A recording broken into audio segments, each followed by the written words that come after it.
What's up? Ryan here at White Line Strong Gym. Today we're talking about 5 considerations you need to keep in mind for running in the Winnipeg winters. It's starting to get colder outside, not too cold yet, but things you need to keep in mind outside of wearing a hoodie and going for a run. More things to keep in mind. Let's break it down. First off the list, we got to talk about running shoes. Shoes I'm wearing here now is more of your kind of summer trainer. It's going to be more of that kind of mesh style, so more breathable. So the wind is going to get access to that. Your feet could potentially get cold from that standpoint too. So footwear, you need something maybe that's going to be water repellent, maybe something with like Gore-Tex infused with that. And the tread on the bottom, this is the kind of soft cushion foam for more like absorption. Can still get away with it now. I think it's like -3, -4 as we're standing out here now, but no snow or ice on the ground really yet. Shoes I'm wearing now, more of an everyday kind of spring summer trainer. It's going to be more breathable. It's meant to kind of take air in. There's a lot of cushion on the bottom, meant to kind of like shock absorb, take some of that stress off. When conditions are going to be wetter, your socks and feet can get wet sooner. More of a trail shoe or more of a winter shoe will offer more traction on the bottom in the form of a tread, and it'll have some protection working around the whole shoe or most of the shoe to kind of protect against waterproofing, just to try and make sure that they're not going to get as wet should it be kind of like raining and or snowing. Socks, another thing to keep in mind. Socks are just going to help keeping the toes, keeping the feeling within your feet, because you're going to like maybe lose that kind of sensation potentially a little bit faster. So you can layer your like socks, keeping in mind it's going to make the area in your shoe a little bit tighter and more compressed as well. Just something that's going to be like breathable. You don't want to over insulate your feet. Insulation will be important. So like having something that maybe is a bit more like waffled, like this like shirt, or just something that's going to be like thicker than your conventional like hidden ankle kind of sock. And it can also maybe potentially keep your legs warmer if you're pulling up to those crew socks or those kind of knee highs. So something that's, again, not really cotton. Maybe it's going to be a like polyester or some kind of like blended material. Biggest thing that I find helps, point number 2 on our list of 5 essentials for winter running here, but especially in Winnipeg, will be layering. Layering will be key to kind of making yourself not just comfortable, but like insulated, feeling like warm, and being able to still kind of perform and function your running. You can always err on the side of wearing more layers than less, even though it's not too cold out to start the year so far. This initial base layer here is going to be the most important to just wick away that kind of like moisture. Any sort of a second layer can be in play, something like long sleeve generally as well. This one's going to be more insulated with this sort of like waffle pattern, but this second layer is more in play to trap in that kind of heat. So wick away moisture for number 1. This second one's going to trap heat. This third layer here is going to protect against any sort of like wind and give you another barrier against the elements should it start to snow. Should you have more layers, you can always take off and lose a layer should you be getting like too warm or too cold. Usually there's going to be multiple layers in kind of play. So we talked about kind of removing cotton away again. It absorbs that moisture, it gets kind of wet. So any kind of a like long john could be okay, it could be cotton, but some similar kind of synthetic material that's going to be moisture wicking. So maybe it's going to be a merino wool kind of like base layer for the like tight or long john underneath of a like tight. Generally, you're not going to want to be wearing like shorts or exposed skin, so any kind of a 3/4 or a like long tight. There's tights that are going to be more insulated with more of that pattern inside, and tights that are not. Find something that's going to be working well for you. On top of that, these ones have it a little bit here, but there's going to be a shell here. So there's a shell on the thighs here to kind of protect against like wind. Hands for protection, making sure that those are feeling okay too. The finger gloves will be a little bit less protective than your like mitt that's going to fully enclose the hand. So recommend maybe more of a mitt. Any kind of like a buff or a balaclava over top of the head, something that can kind of cover around the face, the head, and the neck.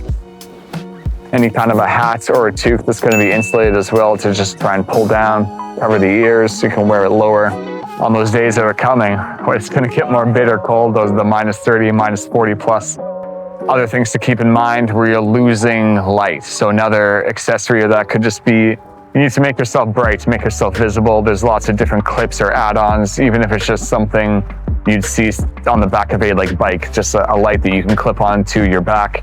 Arm straps you can wear around your legs, around your wrists, on top of full vests and headlamps that you can pick up any climbing, outdoor, running store, just to make yourself visible and aware for traffic, as we are losing a lot of daylight now, and more often than not, you could be running on times where it's going to be dark outside. Third consideration for winter running, keep in mind your foot stride.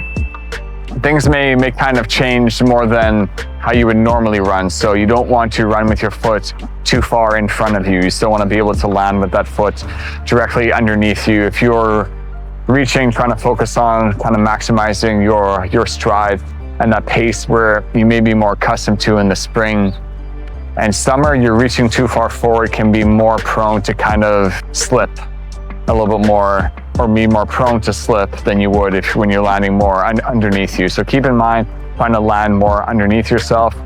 Fourth consideration would be speed. The pace at which you're moving at, you should expect to always be slower in the winter. It can be more challenging to set PRs and that in the winter. You maybe just set that aside a bit more and just focus on maintaining consistency, especially should you want to run outside more once the weather becomes more kind of favorable, or you're new to it and just want to have fun and enjoy winter running a little bit more. You're going to be slower in the winter, just to try and exercise a bit more safety and caution with how you're sort of moving. That stride rate could very well change more than you're used to for your spring, summer running. It'd be a cause of just starting off slower, like anything else, and just trying to see what's going to kind of work, getting into that kind of rhythm and cadence that you're used to for your running, adjusting for spring, summer versus winter running, especially if you're new to winter running. Fifth point for winter running will be that foot strike.